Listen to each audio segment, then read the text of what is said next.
Acid base indicator में blue litmus paper को अगर हम एसिड लेते हैं, एसिड के सॉल्यूशन में डिप कर देते हैं या एसिड इस पे डाल देते हैं तो ये रेड कलर का हो जाता है। यानी जब blue litmus paper red colour का हो जाता है तो इस बात को इंडिकेट करता है कि वो एसिड। जस्ट इसके उल्टा कि अगर हम रेड लिटमस पेपर लेते हैं और उसके ऊपर वो सॉल्यूशन डालते हैं, अगर सॉल्यूशन ब्लू हो गया तो इस बात को इंडिकेट करता है कि वो सॉल्यूशन बेसिक है, यानी वो बेस। इस तरह के इंडिकेट कर करके हम पता लगाते हैं कि सॉल्यूशन एसिड है कि बेस है। यानी हम यहाँ पर इंडिकेटर का डिफिनेशन क्या बोल सकते हैं कि ऐसा मटेरियल जो, इसमें डिफिनेशन लिख सकते हैं, the material which change their color and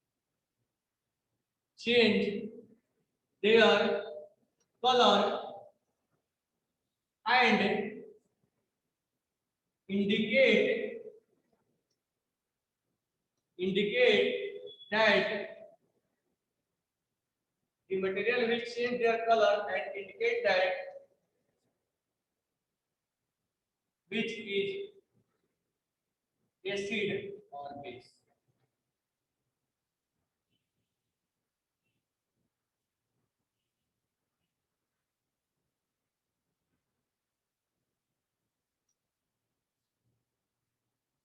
The material will change their color and indicate which is acid or base. उसको हम क्या बोलेंगे? Is known as indicator. Is known as indicator. The material will change the color and indicate that which is acid or base is known as indicator. और यहाँ पर हमें blue litmus और red litmus नहीं पढ़ना है, हमें यहाँ पर जो मेन पढ़ना है वो पहला mainly two indicator are here. हमें मेनली यहाँ पर अपने कोर्स में दो ही इंडिकेटर के बारे में पढ़ना है। वैसे इंडिकेटर तो बहुत सारे होते हैं लेकिन हमें दो ही पढ़ना है। एक होता है फिनोप्थिलीन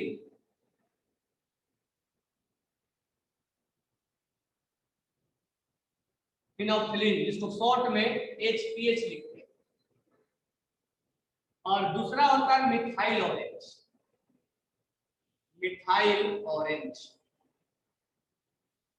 ये दो इंडिकेटर हमें पढ़ना है।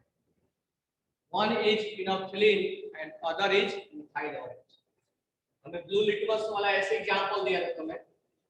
मेनली हमें फिनोप्थिलीन और मिथाइल ऑरेंज दो इंडिकेटर के बारे में हमें डिस्कस करना है। मिथाइल ऑरेंज फिनोप्थिलीन जो होता है वो एसिडिक मीडियम में ये पिंक कलर दिखाता, कलरलेस दिखाता है, कलरलेस होता है, और एसिडिक मीडियम में, बेसिक मीडियम में ये पिंक कलर दिखाता है। तो इसके कलर से हम पहचान जाते हैं कि ये सॉल्यूशन एसिडिक है या बेसिक है।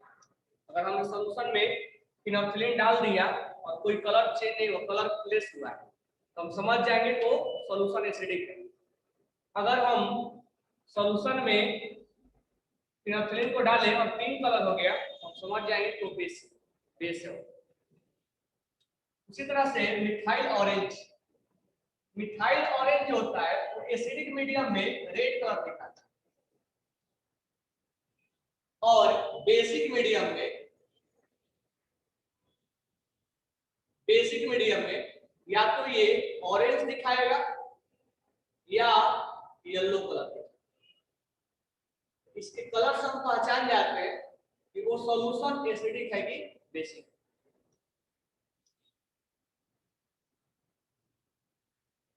न्यूट्रल पे कलर नहीं देगा, वो सब आगे बात करेंगे किस पॉइंट पे कलर देता है, कैसे देगा। न्यूट्रलिटी वगैरह के बारे में हम आगे समझेंगे। तो अभी याद रखो कि एसिडिक मीडियम में ये कलरलेस होता है और बेसिक मीडियम में पिंक होगा, ये एसिडिक मीडियम में रेड होगा और बेसिक मीडियम में ये ऑरेंज होगा। न्यूट्रल पे कोई काम नहीं करता, न्यूट्रलिटी पे कोई कलर चेंज नहीं करेगा, कुछ भी नहीं करेगा। ठीक है, तो ये आपको इसमें ध्यान रखना। अब यहां से हमारे को एक क्वेश्चन पूछता है कि आखिर इसका कलर क्यों चेंज होता है। अब इसी में हम सारा आगे डिटेल पढ़ते जाएंगे, फिर हम लास्ट में एसिड बेस इंडिकेटर पूरा पढ़ेंगे। इतना लिख लिए होगे तो हमारे को अब यहाँ से एक क्वेश्चन एराइज होता है कि आखिर क्या रीजन है कि कलर चेंज हो रहा है। कलर चेंज होने का रीजन क्या है? Why the color will change of the solution or medium when we use indicator? तो हमारे को एक क्वेश्चन यहाँ से राइज हो रहा है कि why color of solution will change when we use used indicator. अगर हम इंडिकेटर यूज करते हैं तो कलर क्यों चेंज होता है?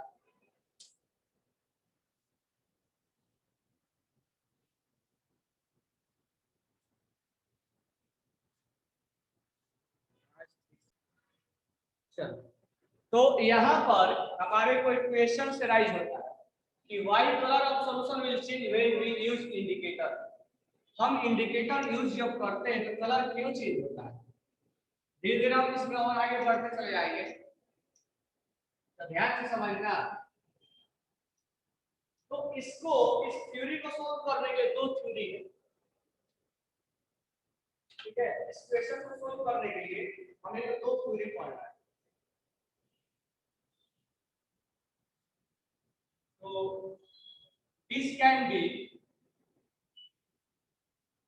that can be explained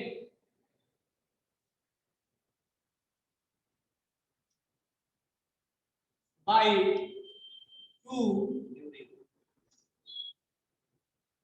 इस थ्योरी को एक्सप्लेन करने के लिए, इस क्वेश्चन को एक्सप्लेन करने के लिए हमारे पास दो थ्योरी, एक है ओस्वाल्ड डायलॉग लॉ पर है, ओस्वाल्ड लॉ, और दूसरा जो है वो है क्यूनिन-वाइल्ड।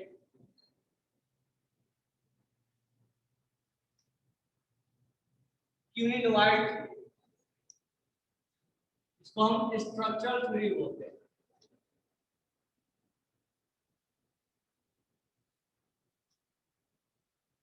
तो इस क्वेश्चन को आंसर करने के लिए हमें दो थ्योरी पढ़ना है, एक ओस्वाल्ड लॉ है और एक है ओस्वाल्ड थ्योरी। ओस्वाल्ड थ्योरी है और एक है क्यूनिन-वाइल्ड थ्योरी। अब यहाँ से हम देखेंगे ओस्वाल्ड थ्योरी क्या बोलता है, क्योंकि इसके ऊपर क्वेश्चंस पूछा जाएगा। ये ध्यान रखना है कि क्वेश्चंस क्या क्या तुमसे पूछा जाएगा इस टॉपिक में। तो क्वेश्चन में पहला तो कलर याद रखना है, कलर सब याद रखोगे। ओस्वाल्ड में थ्योरेटिकल क्वेश्चन पूछा जा सकता है। ओस्वाल्ड थ्योरी के अकॉर्डिंग इन्होंने पहला स्टेटमेंट दिया था कि जो भी हम इंडिकेटर यूज करेंगे वो या तो वीक एसिड होगा या तो वीक बेस होगा। तो इंडिकेटर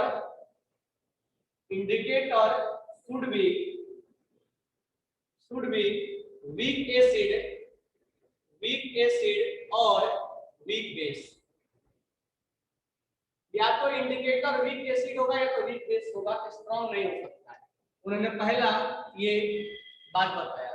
अगर हम यहाँ पर बात करें फिनोल्फिलीन का,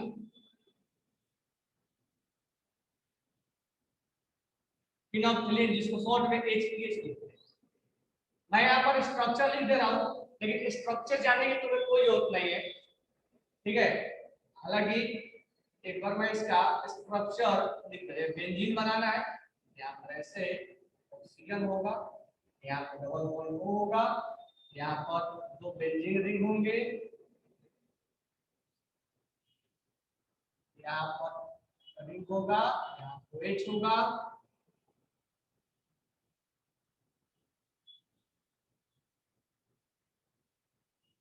ये बेंजीन रिंग है, ठीक है, और यहाँ पर OH लगा। ये है फिनोल्फिलीन, जिसको HPH बोलते हैं, और ये अपना H प्लस ये लूज करता है, ठीक है, या तो ये लूज करेगा तो ये लूज करेगा। तो इस तरह से फिनोल्फिलीन जो है वो एक शॉर्ट में लिखेंगे, बार बार ये नहीं लिखेंगे। ये अगर H प्लस लूज करेगा, इसका माइनस करेगा, पीएच माइनस इसको इंडिकेट करेगा, और H प्लस लूज कर देगा, ठीक है।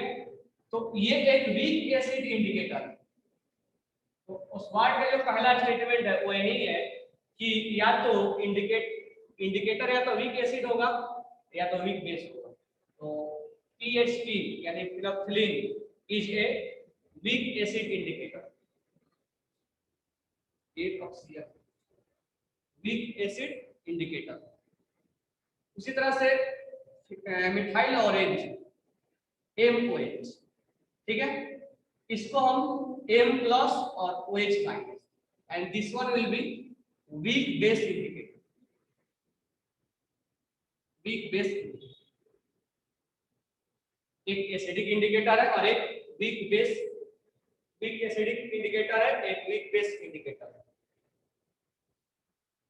ठीक है। उस वर्ड का पहला स्टेटमेंट यही है कि जो इंडिकेटर होना चाहिए, indicator should be weak acid होना चाहिए या वीक बेस होना चाहिए, ये स्ट्रॉन्ग नहीं होना चाहिए। लिख लिए होगे तुम लोग।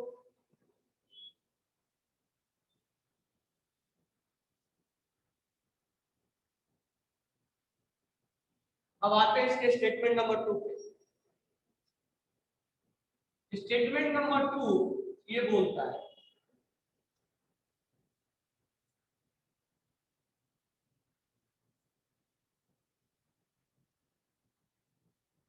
कि जो इंडिकेटर का मॉलिक्यूल्स होता है और जो कलर होता है, जो आयंस होते हैं, मॉलिक्यूल्स होते हैं और जो आयंस होते हैं, उनका अपना अपना कलर होता है। यानी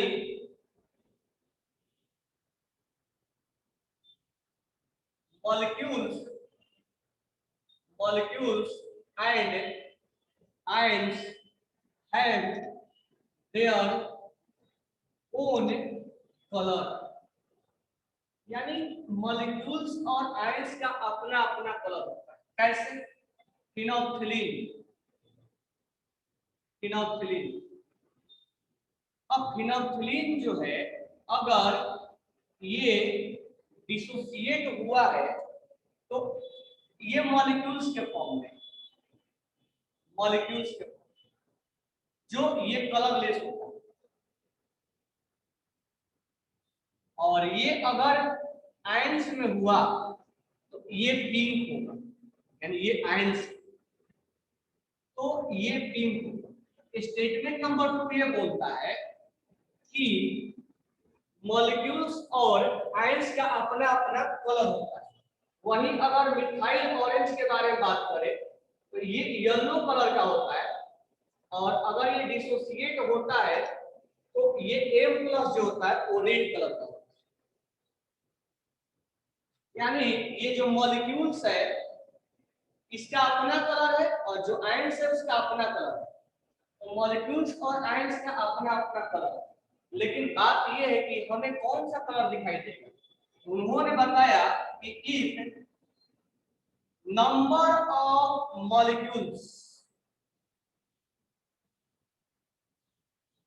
if number of molecules is greater than number of ions, अगर आयंस की संख्या मॉलिक्यूल्स की संख्या आयंस की संख्या से ज्यादा है, ठीक है, तो जो एक्सेस में होगा वही कलर दिखाई देगा, एक्सेस वाला ही कलर दिखाई देगा।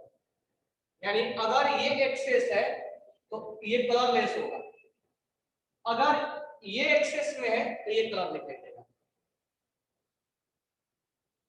अगर आयंस इस केस में ये कलरलेस होगा। अगर मान लो कि number of ions is greater than number of molecules, अगर ये ज्यादा है, जो एक्सेस में होगा वो कलर दिखाई देगा। ये कहना था ओस्वाल्ड का। अगर ये एक्सेस में तो येलो दिखाई देगा, ये एक्सेस में तो आयंस दिखाई देगा। ये एक्सेस में है तो कलरलेस होगा, ये एक्सेस में होगा तो पिंक होगा। यानी स्टेटमेंट नंबर 2 ये बोलता है कि मॉलिक्यूल्स और आयंस दोनों कलर दिखाते हैं, डिपेंड करता है कि एक्सेस किसमें, जो एक्सेस में होगा वो उसका कलर दिखाई देगा। अब आते हैं इसके पॉइंट नंबर 3 पे, वही बताएगा कि सॉल्यूशन कलर क्यों चेंज करता है। यानी 2 पॉइंट से तो हमें इस क्वेश्चन का आंसर नहीं मिला, लेकिन तीसरा पॉइंट से हमें आंसर मिलेगा कि वो कैसे चेंज करता है। हटा दो इसको। तो पहला पॉइंट और सेकंड पॉइंट समझ में आ गया। पहला थ्योरी ये बोलता है कि जो इंडिकेटर होना चाहिए वो भी एसिड या वीक बेस होना चाहिए, और दूसरा थ्योरी ये बोलता है कि मॉलिक्यूल्स और आयंस दोनों कलर दिखाते हैं, डिपेंड करता है कि एक्सेस में कौन है, जो एक्सेस में होगा वो कलर दिखाई देगा। तो आपको यहाँ से कलर याद रखना, यानी कलर भूल मत जाना। तो कलर के लिए थोड़ा सा याद रखना कि कौन किस कलर को दिखाता है। अब हम बात करते हैं थोड़ा सा कि कैसे हमें कलर्स के बारे में मालूम चले। तो पॉइंट नंबर 3, तो देखो यहाँ पे समझ में आएगा। मान लो हमने एक कंटेनर लिया है और इस कंटेनर में हम पहले से सी लेंगे और इसमें थोड़ा सा हम फिनोल्फिलीन डाल देंगे।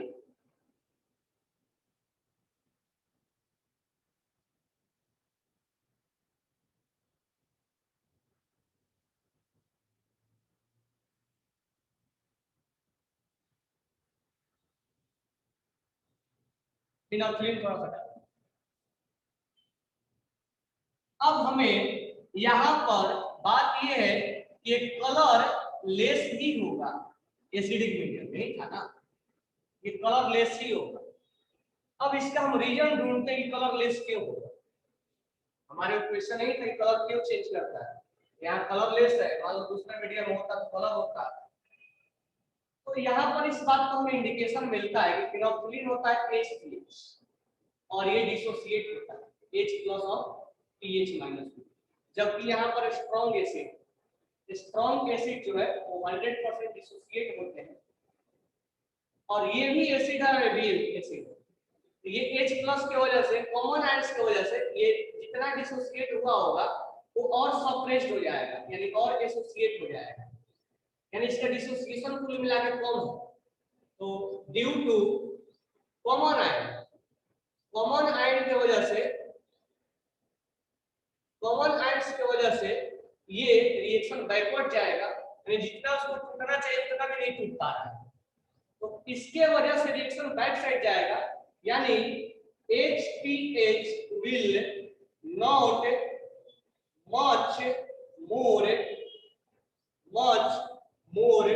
dissociated, HPH will not much more dissociated in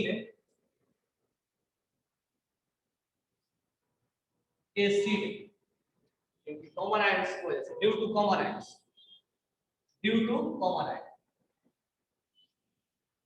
HPH ज्यादा टूट नहीं पाता है, तो जब ज्यादा टूट नहीं पाता है तो इस बात को इंडिकेट करता है कि नंबर ऑफ HPH मॉलिक्यूल्स,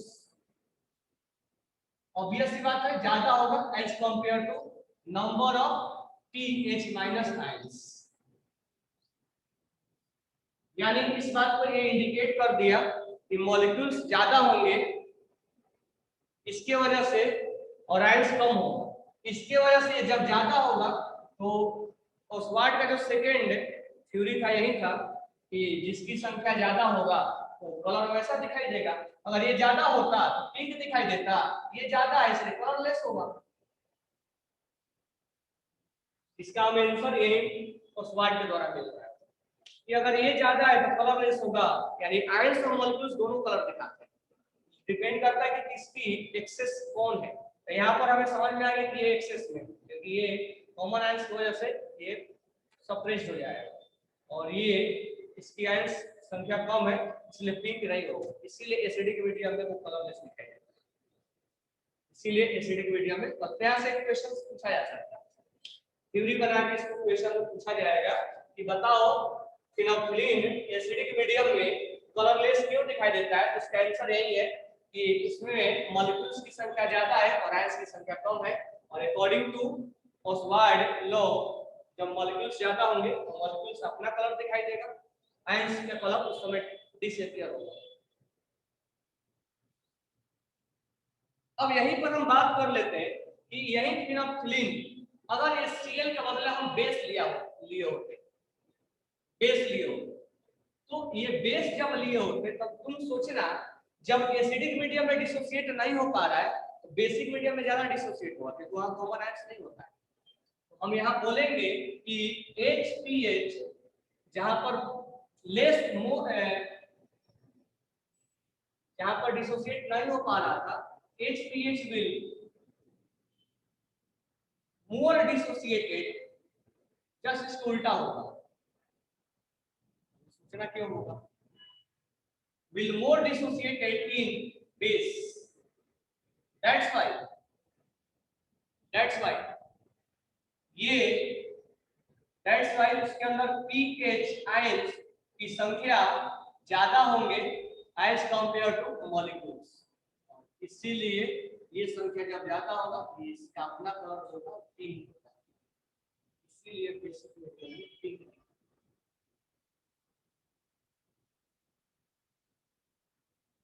तो बात समझ रहा है, इसमें डिसोसिएशन ज्यादा क्यों होगा, क्योंकि कॉमन आयंस नहीं है, उसमें डाइल्यूशन के काम कर देगा। ये बात क्लियर हो गई होगी। तो इसका जो सेकेंड पॉइंट है कि मॉलिक्यूल्स और आयंस दोनों कलर दिखाता है, तो हमें ये जानना है कि किसकी संख्या ज्यादा है। एक और एग्जांपल ले लेते हैं, मान लो हमने यहाँ पर कंटेनर में पहले से बेस ले रखा है और इसके अंदर हमने मिथाइल ऑरेंज डाल दिया, मिथाइल ऑरेंज MOH। अब यहाँ हम देखेंगे कि MOH वीक बेस है, ये डिसोसिएट होता है और ये पहले से इसके अंदर कॉमन आयन पड़ा हुआ है, ये सप्रेस्ड हो जाएगा ड्यू टू कॉमन आयन। इस केस में हमें ये सोचना है कि नंबर ऑफ MOH मॉलिक्यूल्स ज्यादा होगा और as compare to number of M plus ions. अब यहाँ पर ये अगर ज्यादा है, अभी हमें लिखवाया था MOH का कलर, MOH या तो ऑरेंज होगा या तो ये ज्यादा है तो कैसा कलर दिखाई देगा, ऑरेंज, या दिखाई देगा येलो कलर। अगर ये ज्यादा होता तो रेड दिखाई देगा। ये कलर आपको याद करके रखना है। उसी तरह से मिथाइल ऑरेंज बेसिक मीडियम में ऑरेंज कलर या येलो कलर दिखाई देता है, जबकि एसिडिक मीडियम में ये ज्यादा होता है। जस्ट इसके उल्टा, यहाँ पर ये कॉमन आयंस की वजह से डिसोसिएट नहीं हो पा रहा है, जबकि एसिडिक मीडियम में ये ज्यादा डिसोसिएट होगा। जब बेसिक मीडियम में नहीं हो पा रहा है तो जस्ट इसके उल्टा, यानी MOH will more dissociated in acidic medium. यानी बेसिक मीडियम में जब डिसोसिएट नहीं हो रहा है, एसिडिक मीडियम में ज्यादा होगा, वहां पर आयंस की संख्या M plus is much greater than MOH।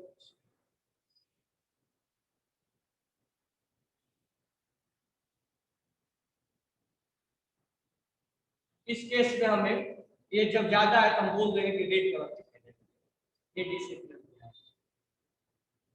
इस तरह से कलर अलग अलग दिखाते हैं। अभी तक मैं केवल दो इंडिकेटर के बारे में डिस्कस किया कि मिथाइल ऑरेंज एसिडिक मीडियम में रेड कलर क्यों दिखाता है, मिथाइल ऑरेंज बेसिक मीडियम में ऑरेंज या येलो क्यों दिखाई देता है, फिनोल्फथालीन एसिडिक मीडियम में कलरलेस क्यों दिखाई देता है, और फिनोल्फथालीन एसिडिक मीडियम में सॉरी बेसिक मीडियम में पिंक क्यों दिखाई देता है। ये चार बातें हमने डिस्कस किया।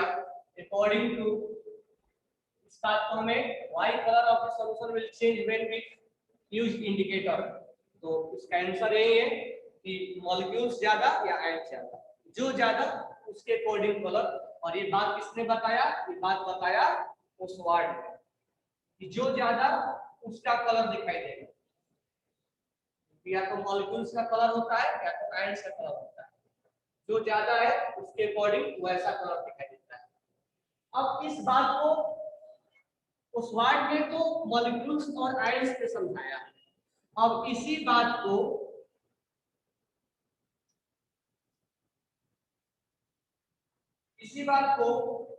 क्यूरिनॉइड थ्योरी के द्वारा, यानी क्यूरिनॉइड थ्योरी के द्वारा उन्होंने कैसे समझाया। नेक्स्ट हमारा क्यूरिनॉइड थ्योरी। उन्होंने स्ट्रक्चर के बेसिस से बताया।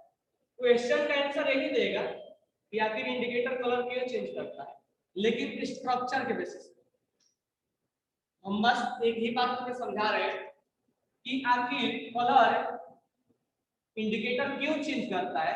तो क्यूनिनॉइड ने उसी चीज को स्ट्रक्चर के बेसिस से बताया। हम एक एग्जांपल से समझते हैं फिनोल्फथालीन का। फिनोल्फथालीन में ये बेंजीन रिंग होता है, यहाँ एक कार्बन, यहाँ ऑक्सीजन, यहाँ कार्बन, यहाँ ऑक्सीजन, यहाँ डबल बॉन्ड, और यहाँ होता है एक रिंग, बेंजीन रिंग हो गया ये। यहाँ होता है double single double single double, और यहाँ होता है OH। एक यहाँ पर रिंग होता है benzene ring, double single double single double,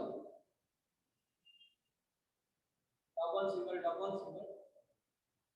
अब ध्यान देना, यहाँ लगा है OH, ये है फिनोल्फथालीन। अब क्या होता है, अब ये ऑर्गेनिक में हम आगे पढ़ेंगे, नंबर ऑफ मॉलिक्यूल्स और आयन से हो जाएगा तो कोई फर्क नहीं दिखेगा, इंडिकेटर काम नहीं करेगा। ऐसा नहीं कि इंडिकेटर जो है हमेशा काम करता है, वो एक सुटेबल इंडिकेटर दिया जाता है। हर चीज में हर काम के लिए अलग अलग सुटेबल इंडिकेटर होता है, यानी कि जिसमें मर्जी करेगा उसमें हम इंडिकेटर यूज कर देंगे और वो हमें इंडिकेट कर देगा, ऐसा नहीं होता। इंडिकेटर के लिए एक सुटेबल सॉल्यूशन भी लिया जाता है और एक सुटेबल इंडिकेटर भी लिया जाता है। हर इंडिकेटर हर जगह काम नहीं करता है, तो जब आयन सिम हो जाएगा काम करना बंद कर देगा, काम नहीं करेगा। इंडिकेटर का मतलब ये नहीं कि वो यूनिवर्सल है, जिसमें मिला दो वो काम कर जाएगा, ऐसा नहीं। सुटेबल होना चाहिए इसके लिए। तो लास्ट में हम पढ़ेंगे सुटेबल इंडिकेटर, कौन सॉल्यूशन के लिए कौन परफेक्ट इंडिकेटर है। ऐसा नहीं किसी पीएच में वो इंडिकेटर काम कर जाएगा, किसी भी पीएच में काम नहीं करता, किसी खास पर्टिकुलर पीएच में इंडिकेटर काम करता है, खास रेंज में वो काम करता है, उसको भी हम आगे पढ़ने वाले हैं। तो यहाँ पर ये है हमारा फिनोल्फथालीन माइनस, यहाँ यूज करते हैं। अब देखो यहाँ पर क्या होता है, ऑर्गेनिक में हम जानेंगे इस चीज को। यहाँ पर तुम्हें केमिकल बॉन्ड में पढ़ाया था, ये दोनों के बीच में डबल बॉन्ड है, डबल सिंगल और नेगेटिव, ये कंजुगेशन में है। यहाँ रिजोनेंस होता है, मैं रिजोनेंस करवा नहीं रहा हूँ, डायरेक्ट लिख रहा हूँ। बाद में जब ऑर्गेनिक पढ़ लोगे तो अपने आप समझ में आ जाएगा। डबल सिंगल नेगेटिव कंजुगेशन में माइनस यहाँ आएगा, डबल सिंगल नेगेटिव फिर से कंजुगेशन आएगा, फिर यहाँ जाएगा। तो आफ्टर रिजोनेंस क्या बनेगा, आफ्टर रिजोनेंस कुछ ये बनेगा, आफ्टर रिजोनेंस कुछ ये बनेगा।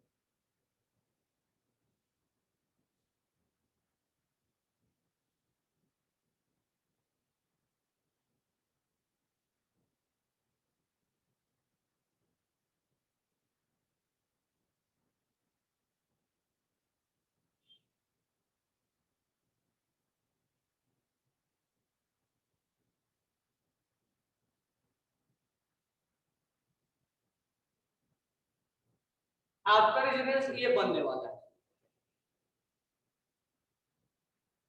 ठीक है। अब ये जो उन्होंने क्या बोला क्यूमिनोइड में, एक्चुअली में क्या होता है, ये हमारा बेंजीन रिंग होता है, ये बेंजीन रिंग, और ऑर्गेनिक में इसको क्यूमिनोइड बोला जाता है, ऑर्गेनिक में इसको क्यूमिनोइड बोला जाता है।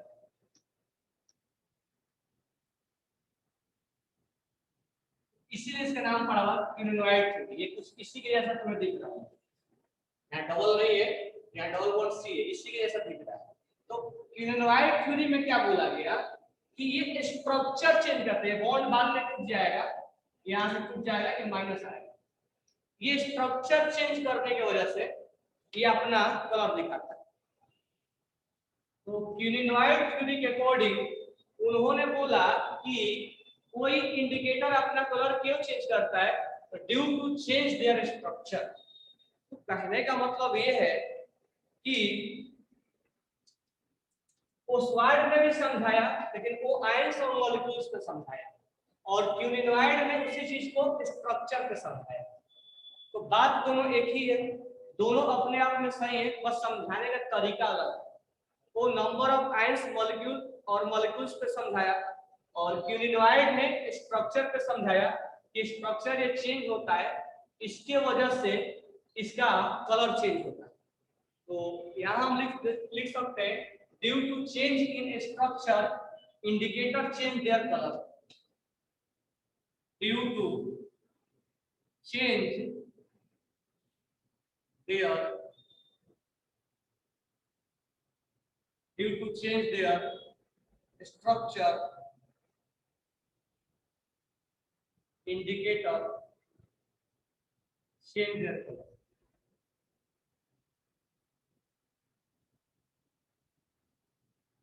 यानी इंडिकेटर जो है अपना स्ट्रक्चर चेंज करता है, इसकी वजह से वो अपना कलर भी चेंज कर देता है। दोनों का रीजन अलग अलग बताया गया।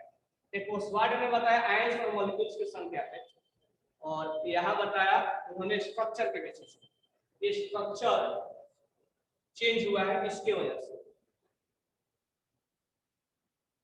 लेकिन दोनों का तरीके अलग अलग बताने का, बट चेंज होना है, मतलब इंडिकेटर का कलर तो चेंज होना ही है, इसको ध्यान में रखना। तो ये हमारा हमने अभी तक ये बता दिया कि फिनोक्सिलिन और मिथाइल ऑरेंज दोनों इंडिकेटर है, कलर क्या होता है, कलर क्यों चेंज करता है, किस मीडियम में क्या कलर होता है, एसिडिक मीडियम में क्या होगा, बेसिक मीडियम में क्या होगा, ओस्वाल्ड थ्योरी क्या बोलता है, और स्ट्रक्चर थ्योरी या क्यूमिनोइड थ्योरी क्या बोलता है। ये सारी चीजें ध्यान में रखने का क्वेश्चन बिल्कुल यहाँ से पूछा जाएगा। ठीक है, अब इसमें हमें जो दूसरा पार्ट सेकेंड, ये पहला पार्ट अपना खत्म हो गया, 3 पार्ट में पढ़ाएंगे, अब दूसरा पार्ट स्टार्ट करते हैं। अब हमारा जो सेकेंड हेडिंग होगा वो ये होगा pH range, pH range of indicator.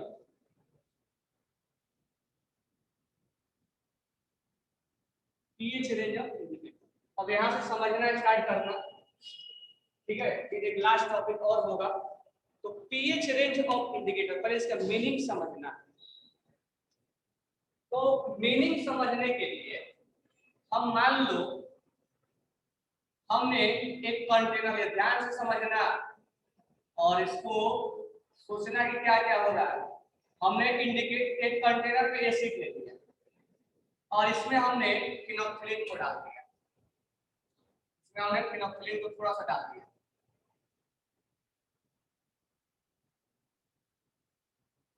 तो बताओ अभी कौन सा कलर दिखाई दे रहा होगा, अगर एसिड में फिनोक्सिलिन डाल दिया तो कौन सा कलर दिखाई दे रहा होगा?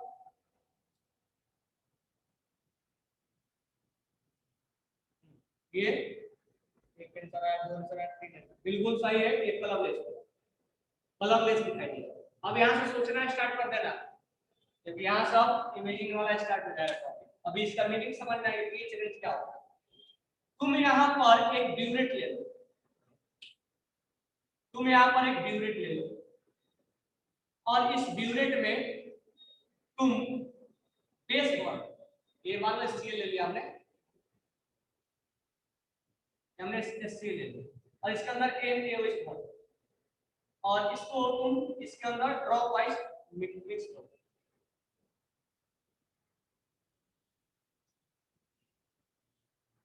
अब इस चीज को थोड़ा समझना है।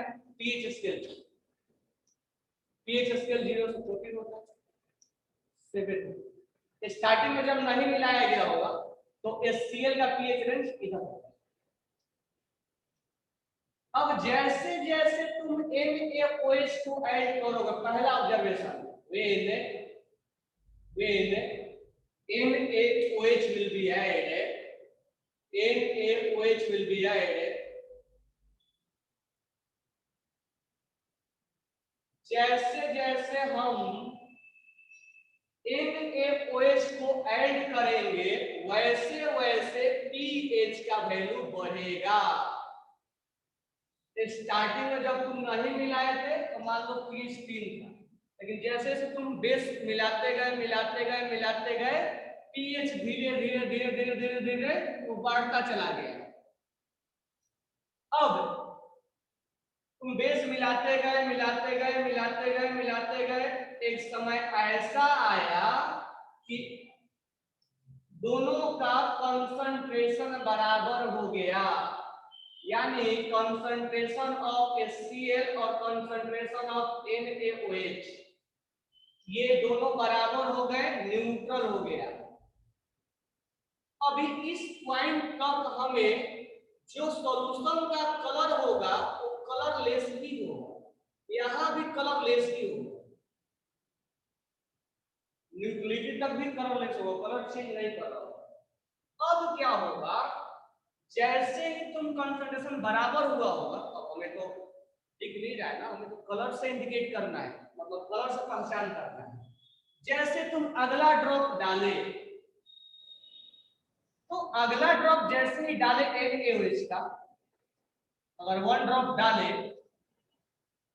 तो इसका पीएच तो हाई से बढ़ता है और ये अगला ड्रॉप डालने से ही ये पीएच इसका ग्रेटर देन 7 हो जाएगा और 7 हो जाएगा तो ये पिंक दिखाई देगा। तो तुरंत इसको हम थोड़ा से मान लो ड्रॉप यहाँ पर कॉर्क लगा होगा बंद करते हैं तो हमें समझ में आ जाएगा कि यहाँ पर अब ये एसिड और बेस बराबर हो चुके हैं। हालांकि थोड़ा सा एक ड्रॉप ज्यादा पड़ गया है क्योंकि बेस हो चुका है, क्योंकि न्यूट्रल पे ये इंडिकेटर नहीं दिखाता है। अब तुम सोचो कि न्यूट्रल हो गया और हमें पहचान मिल जाए, हम कॉर को बंद करते हैं, ये तुम्हें कभी नहीं मिलेगा। न्यूट्रल आने के बाद अगला ड्रॉप जब डालोगे ना तब पिंक कलर दिखाई देगा। न्यूट्रल पे तुम्हें पहचान में नहीं आया, लेकिन उस ड्रॉप को हम नेग्लेक्ट करते हैं। जो एक ड्रॉप डाला इसलिए हम ड्रॉप वाइज डालते हैं, उस ड्रॉप के वॉल्यूम को हम नेग्लेक्ट कर देंगे, मान के चलेंगे वो बेस नहीं के बराबर है, मतलब उसका वॉल्यूम नहीं के बराबर है। लेकिन जब pH ग्रेटर देन 7 होगा तभी वो पिंक कलर दिखाई देगा, यानी इस पॉइंट तक तुम्हें पिंक नजर नहीं आएगा, इस पॉइंट तक ये तुम्हें कलरलेस ही नजर आएगा। अब ध्यान से समझना, तो क्या 7.5 होते हो तो पिंक हो जाएगा? हमारा आंसर नहीं हो। तो क्या 8 होते हो तो पिंक हो जाएगा? तो हमारा आंसर है कि वो पिंक मतलब 7.9 हो जाएगा, तो क्या वो पिंक हो जाएगा? तो हमारा आंसर नहीं, तो पिंक होगा। तो अब ध्यान देना, मैं तुम्हें लाइव एग्जांपल से समझाऊंगा पिंक कब होगा, ध्यान से समझना।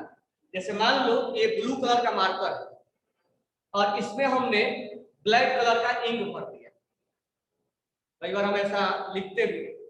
तो जब ब्लू कलर का मार्कर है और इसमें अभी हमने ब्लैक कलर का इंक डाल दिया, तो जब हम अभी लिखना स्टार्ट करेंगे तो वो इंक डालते ही ब्लू नहीं दिखा देगा, मतलब ब्लैक डालते ही वो ब्लैक नहीं चलने लगेगा, वो स्टार्टिंग में ब्लू चलेगा।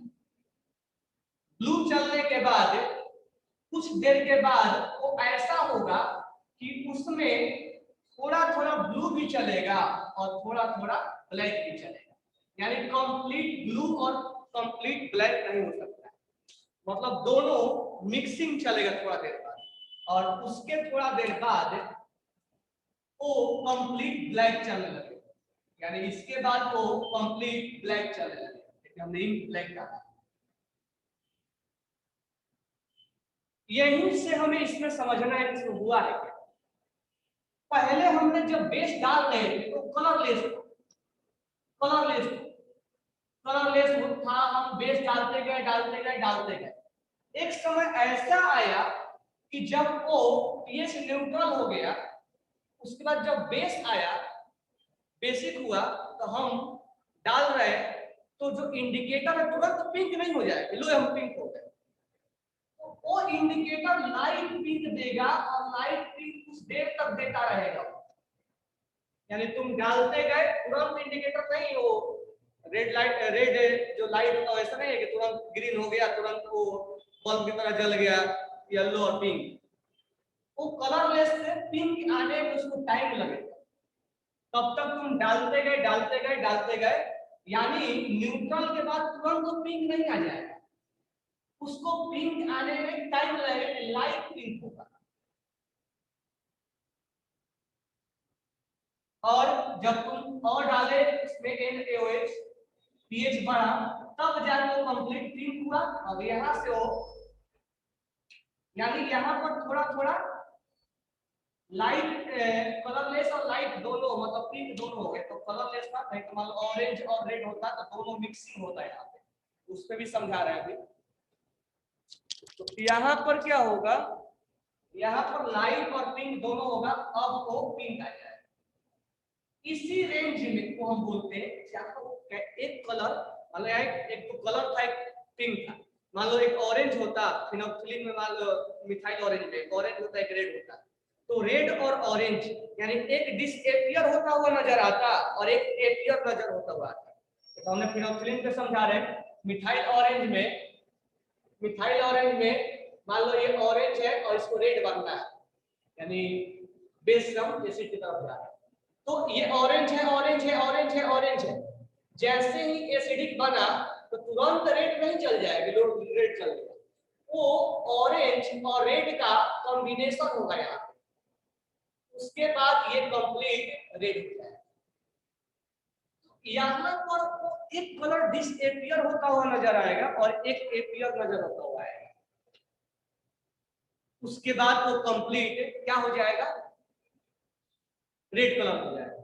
और इसी रेंज को बोलते हैं कि इंडिकेटर इस रेंज में अपना काम करना स्टार्ट कर देता है, मतलब वो अपना कलर चेंज करना स्टार्ट कर देता है, यानी इस रेंज में काम करना स्टार्ट कर देता है, और उसी रेंज को हम बोलते हैं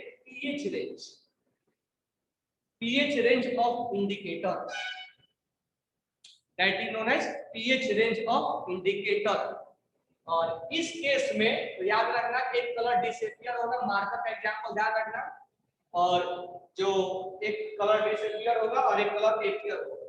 और इस केस में मालूम किया गया कि जो फिनोक्सिलिन है, फिनोक्सिलिन जो है वो पीएच जब उसका सॉल्यूशन का 8 से 10 होता है, यानी 7 में नहीं, 7 से ज्यादा नहीं, जब वो 8 से 10 के बीच में होता है तो एक कलर डिसएपियर होता है और दूसरा कलर एपियर होता है, मतलब 8 से 10 के बीच में अपना वो गेम खेलना स्टार्ट कर देता है। इसके नीचे वो कलरलेस होगा, इसके ऊपर बिल्कुल वो पिंक होगा, लेकिन इसके बीच में वो लाइट पिंक होगा, अगर ऐसा हुआ तो, यानी ये इसका पीएच रेंज है, ये 8 से 10 तक में ही काम करता है, यानी जब सॉल्यूशन का पीएच 8 से 10 होगा तभी वो अपना उसका कलर चेंज करवाता है, तुरंत 7 से बढ़ेगा तो तुरंत चेंज नहीं करवाने लगता है, जब तक उस सॉल्यूशन का 8 से 10 नहीं होता है। और थोड़ा इसका और क्लैरिफिकेशन हम आगे देंगे जब ग्राफ बनाएंगे तब, कि वॉल्यूम से सर कितना ज्यादा वॉल्यूम मिलाना पड़ जाएगा 8 से 10 के लिए, नहीं बहुत ज्यादा वॉल्यूम नहीं मिलाना पड़ेगा, उस समय पीएच बहुत हाई से पीक पे जाता है, एक ही ड्रॉप डालोगे तो पीएच बहुत हाई से बढ़ता है। और इसी रेंज में काम करता है, जबकि मिथाइल ऑरेंज जो है वो 4 से 6 तक के पीएच में काम करता है।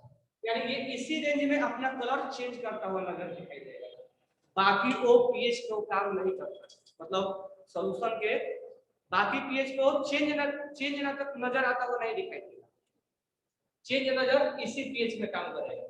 इसीलिए बोला गया है कि पीएच रेंज ऑफ इंडिकेटर।